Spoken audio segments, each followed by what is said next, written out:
আজ থেকে প্রায় 4500 বছর পূর্বে যখন মিশরের রাজা মারা যেত তাকে মমি বানিয়ে পিরামিডের ভিতর দাফন করা হতো। পিরামিডের ভিতর বিশেষ চেম্বার তৈরি করা হতো আর এই সব চেম্বারের ভিতরে রাজার সাথে তার ধনসম্পদ সাজিয়ে রাখা হতো।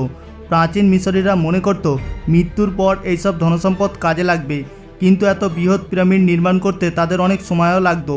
এক্সপার্ট আর গবেষকদের মধ্যে সময়ের সাথে সাথে পিরামিড নির্মাণ বন্ধ করে দেওয়া হয়, তাই রাজাদের দাফন করার জন্য লাইমস্টোনের তৈরি এই পাহাড়টিকে বাছাই করা হয়। মিশরের শহর কায়রো থেকে প্রায় 500 কিলোমিটার দূরে লাইমস্টোনের এই বড় পাহাড় রয়েছে আর এই পাহাড়টিকে ভ্যালি অফ দ্য কিংস বা রাজাদের উপত্যকা বলা হয়। এই পাহাড়ে লুকিয়ে রয়েছে অজস্র রহস্য আর গুপ্তধন।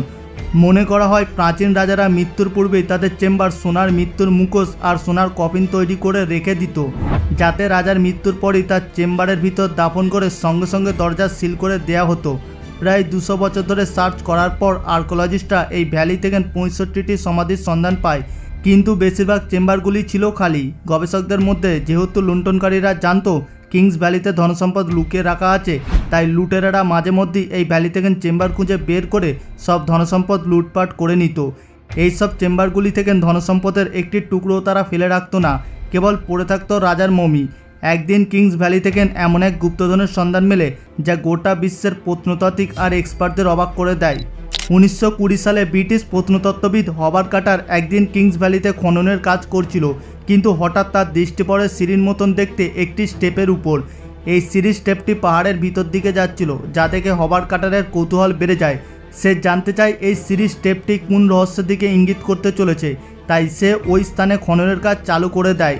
এসকে ফ্যাশন টিম যতই খনন কাজ চালাচ্ছে ততই পাহাড়ের ভিতর দিকে সিঁড়ির স্টেপ ডিসকভার হচ্ছে।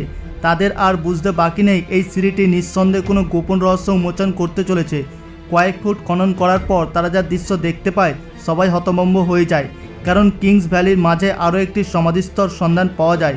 এটি এমন একটি সমাধি ছিল যার প্রবেশদ্বারকে প্রায় 3000 বছর পূর্বে বন্ধ করা হয়েছিল। অর্থাৎ হবার্ট কার্টার এমন একটি চেম্বারের মধ্যে প্রবেশ করতে চলেছে যা 3000 বছর ধরে গোটা বিশ্বের কাছে অজানা ছিল। প্রবেশদ্বারের পাথরগুলিকে সরিয়ে যখন হবার্ট কার্টার চেম্বারের ভিতরে প্রবেশ করে, তিনি যা দেখেন রীতিমতন চমকে ওঠেন। এই চেম্বারটির মধ্যে বহু মূল্যবান পাথর, সোনার অলংকার, নামি দামি রত্ন দিয়ে সাজিয়ে রাখা আছে। এটি এমন একটি দৃশ্য ছিল যা পূর্বে কখনো দেখা যায়নি। এই চেম্বারটির মধ্যে সব কিছু সোনার তৈরি ছিল, যার মধ্যে ছিল জুয়েলারি, স্ট্যাচু, বোট, নানা ডিজাইনের অলংকার। রাজার সিংহাসন সবই ছিল সোনার।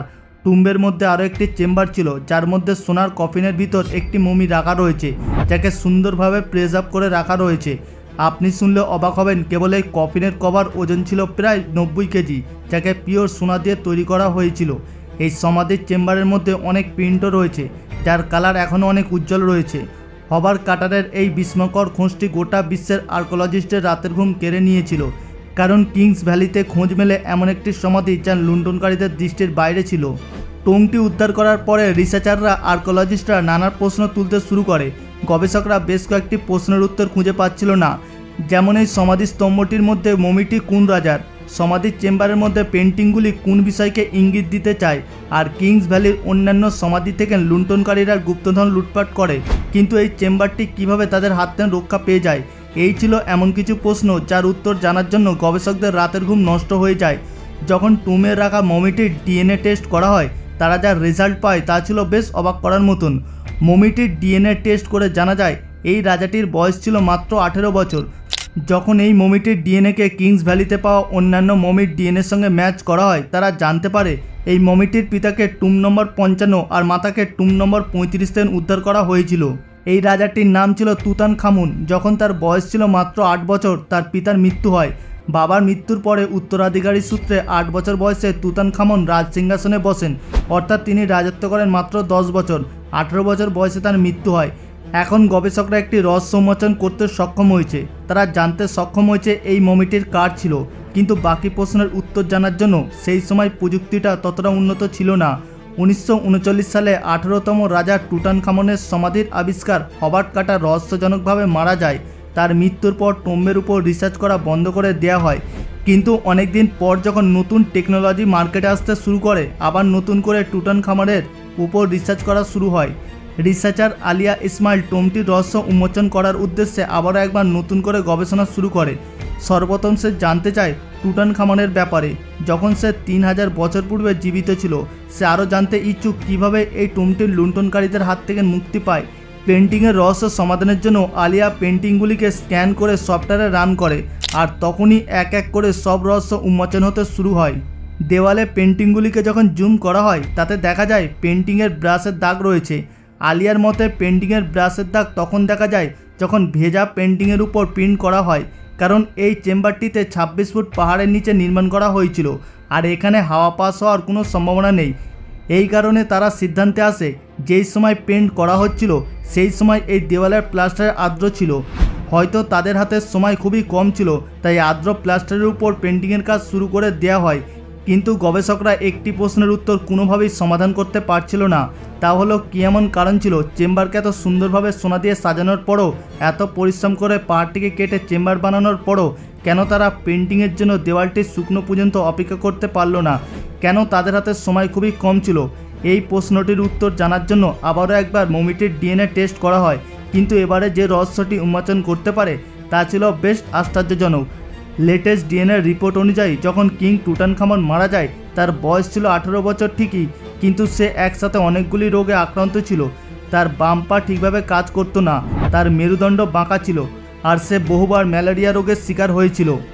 ডাক্তারদের মধ্যে তার মৃত্যুর সম্ভাবনা ম্যালেরিয়ার কারণে হয়েছিল, আর এই কারণে তাদের হাতে টোনটি তৈরি করার জন্য বেশি সময় ছিল না। লেটেস্ট ডিএনএ রিপোর্ট অনুযায়ী টুটানখামনের বাবা মা ছিল কাসিম। তখনকার বেশিরভাগ ব্যক্তিবর্গ রক্তের বিশুদ্ধতা রক্ষার জন্য নিকটবর্তী আত্মীয়দের মধ্যে বিবাহ করত। এরকম নিকটতম আত্মীয়দের মধ্যে বিবাহ বন্ধনে লিপ্ত হলে জিনগত অসুখ হওয়ার সম্ভাবনা থাকে প্রবল। এবার আসা যাক তৃতীয় নম্বর প্রশ্নের, টুটানখামনের সমাধি কেন লুণ্ঠনকারীরা খুঁজে পায়নি? যখন 1920 সালে হবার কাটার টুটানখামনের সমাধির সন্ধান করে তখন প্রবেশদ্বারে অনেকগুলি পাথর ছিল। অন্যান্য সমাধির স্থানে প্রবেশদ্বারে পাথরের টুকরো ছিল না, তাই লুণ্ঠনকারীরা বাকি সমাধিগুলিকে সহজেই খুঁজে বের করতে পারে আর ধনসম্পদ লুটপাট করে।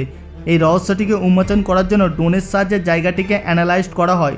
যখন আলিয়া ইসমাইল আর তার টিম ড্রোনের সাহায্যে ফুটেজ ক্যাপচার করে, তারা লক্ষ্য করে জল যাওয়ার জন্য সমাধির সামনে একটি জায়গা রয়েছে। তারা অনেক রিসার্চ করে সিদ্ধান্তে আসে একসময় এই জায়গাটি দিয়ে জল আসতো। গবেষকদের মতে কোনো এক সময় ভূমিকম্পের কারণে পাহাড়ের পাথর ভেঙে জল যাওয়ার রাস্তা তৈরি হয়। পরে জলের প্রেসারের কারণে পাথরগুলি সমাধিস্তম্ভের প্রবেশদ্বারে জমা হয়ে যায়, আর এই কারণে টুটানখামনের সমাধির প্রবেশদ্বার সম্পূর্ণরূপে ব্লক হয়ে যায়। বন্ধুরা, আজকের এপিসোড এখান পর্যন্ত। আশা করি আজকের এপিসোডটি আপনাদের ভালো লেগেছে। যদি ভিডিওটি ভালো লেগে থাকে ভিডিওটিকে একটি লাইক করবেন এবং সকলের সঙ্গে শেয়ার করে দেবেন। আর আপনাদের মধ্যে যারা নতুন দর্শক তারা এখনই আমাদের চ্যানেলটিকে সাবস্ক্রাইব করে পাশে থাকা বেল আইকনটিতে ক্লিক করে রাখুন। দেখা হচ্ছে পরবর্তী এপিসোডে। ভালো থাকবেন, ধন্যবাদ।